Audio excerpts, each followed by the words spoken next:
Saudações a todos. Neste vídeo vamos conversar um pouquinho a respeito da anatomia radiológica na radiografia do ombro. Anatomia radiológica normal. Esta reconstrução 3D de uma tomografia computadorizada vai nos ajudar a entender a anatomia na radiografia. Aqui estamos numa posição AP. Veja aqui a clavícula, a articulação acrômio-clavicular, o acrômio, a espinha da escápula, o processo coracoide, o colo da escápula, a glenoide, a cabeça do úmero, o trocânter, o tubérculo ou tuberosidade maior do úmero, tubérculo ou tuberosidade menor do úmero, sulco intertubercular ou sulco bicipital, colo anatômico do úmero, colo cirúrgico do úmero. Aqui a escápula ela é angulada em relação ao úmero. Então nós não vemos toda a articulação porque parte da glenoide se esconde atrás da cabeça do úmero por causa da angulação. Esta posição é em rotação externa. O exame foi feito com o paciente com o braço em rotação externa na posição anatômica. Quando em rotação externa, o tubérculo maior se exterioriza lateralmente e forma esta imagem, este sulco, aqui bem na onde passa o colo anatômico, bem a divisão entre a cabeça do úmero e o tubérculo maior. Quando em rotação interna, obviamente, o tubérculo maior vai correr para cá e o tubérculo menor vai se deslocar aqui em direção à borda anterior da glenoide. Vamos aqui então à nossa radiografia. Em tecidos moles a gente vê pele e tecido subcutâneo, os músculos, né, os tecidos moles e planos de tecido adiposo intermuscular. E as estruturas ósseas, nós vemos aqui a clavícula, a articulação acrômio-clavicular, o acrômio, o alinhamento entre a clavícula e o acrômio, nós devemos tomar por base a linha inferior aqui, é a congruência desta linha inferior, não da superior, da inferior, é mais fiel. Aqui o acrômio, aqui a espinha da escápula, aqui o processo coracoide, aqui a lâmina da escápula, o corpo da escápula com a sua borda medial, ângulo inferior, borda lateral, ângulo superior, borda superior. E aqui a espinha da escápula. E aqui a glenoide. Veja que a glenoide ela se projeta posteriormente e faz uma intersecção posteriormente em relação ao úmero, por causa da sua angulação. E aqui o úmero, a cabeça do úmero, o colo anatômico, o tubérculo ou tuberosidade maior, aqui o tubérculo ou tuberosidade menor, sulco intertubercular ou sulco bicipital e colo cirúrgico, metáfise e aqui a diáfise proximal do úmero.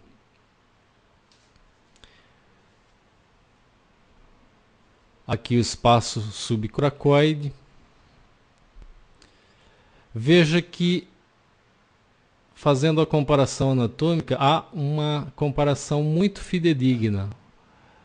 A tuberosidade maior, a tuberosidade menor, o sulco intertubercular, o colo anatômico, a cabeça do úmero, a glenoide, processo coracoide, espinha da escápula, acrômio, clavícula e articulação acrômio-clavicular. Aqui é uma posição neutra. Veja que o tubérculo maior do úmero, ele já meio que se esconde para dentro, medialmente. Aqui é a cabeça do húmero, as outras estruturas são todas iguais. Aqui já uma rotação interna.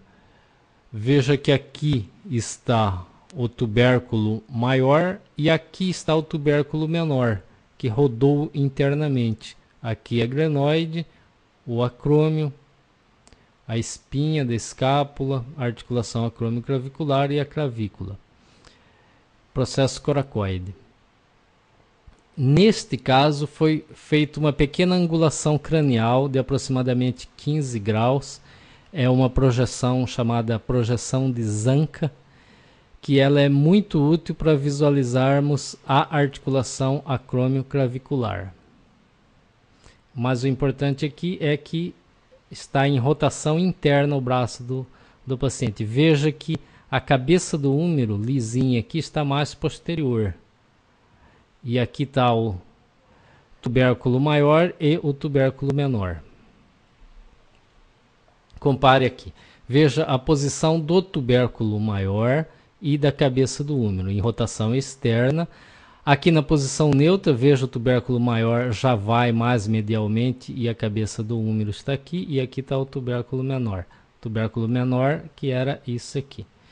E em rotação interna, aqui está o tubérculo maior, aqui está o tubérculo menor e a cabeça do húmero já foi lá para trás.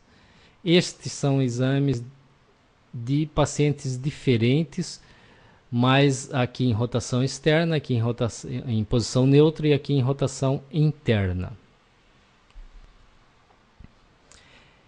Esta é uma outra projeção, é o AP verdadeiro. Aqui está o tubérculo maior, sulco intertubercular, tubérculo menor, colo anatômico, colo cirúrgico, cabeça do húmero. Este aqui é o processo coracoide. Aqui o acrômio e a clavícula sobreposta à espinha da escápula. E aqui você tem a glenoide e o espaço articular, glenohumeral. Então é uma projeção onde você vê bem o espaço articular, abre bem o espaço articular, você vê bem a borda inferior da glenoide. Esta linha deve ser bem congruente. Vamos observar nessa tomografia. Veja que a articulação glenohumeral, ela é angulada. Veja que ela é angulada. Quando você faz o AP, essa borda vai ficar aqui e essa outra vai ficar sobreposta ao húmero. Por isso que fica uma parte do húmero sobreposta a uma parte da glenoide. Quando você inclina o raio ou inclina o paciente, né, roda o paciente de maneira que o raio passa exatamente na articulação, exatamente perpendicular ao corpo da escápula e, portanto, paralelo à superfície articular da glenoide, você vai ter aquela imagem anterior que eu mostrei. Veja, aqui há uma sobreposição da glenoide com a cabeça do húmero, é o AP, uma sobreposição da cabeça do húmero com a glenoide, porque o raio passou nesse sentido. Aqui, na verdade, não foi inclinação do tubo, foi inclinação do paciente, mas funciona da mesma forma. O raio passa perpendicular ao corpo da escápula e paralelo à superfície articular da glenoide. E, portanto, você vê a glenoide na superfície articular, vê aberto aqui o espaço articular. E o processo coracoide joga um pouquinho para dentro aqui. Então é o AP verdadeiro. Para ver o espaço articular e a superfície articular é muito bom. E também para a borda inferior da escápula, da glenoide aqui. Veja como dá uma boa definição. E esta é uma projeção axilar, onde você olha como se estivesse olhando a partir da axila. Aqui é a cabeça do húmero, aqui é a glenoide, né? A articulação glenohumeral, a glenoide. Aqui o acrômio, aqui a espinha da escápula, aqui o processo coracoide e aqui a clavícula sobreposta aqui. Então é uma incidência também bastante usada na série de radiografias do ombro.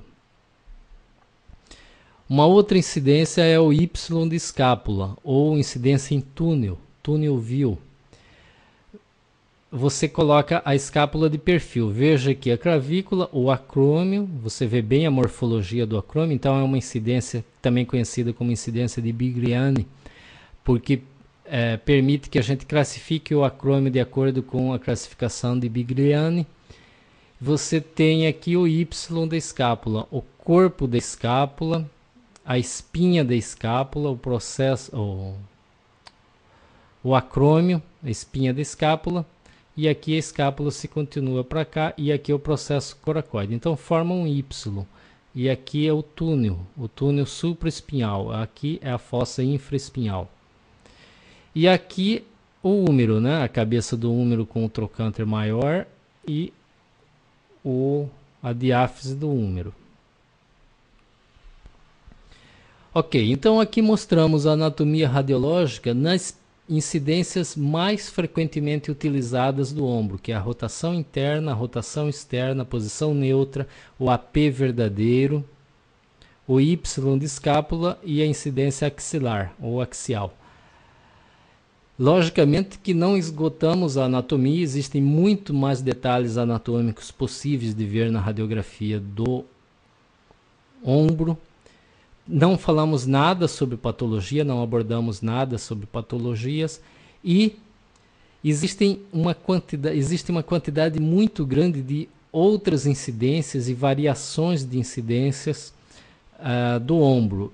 Isso vai depender da patologia que está sendo pesquisada, da situação clínica e da necessidade do ortopedista verificar algum detalhe específico. O que nós mostramos aqui foi a anatomia radiológica nas incidências mais frequentemente realizadas. Ok? Então é isso. Obrigado e até o próximo.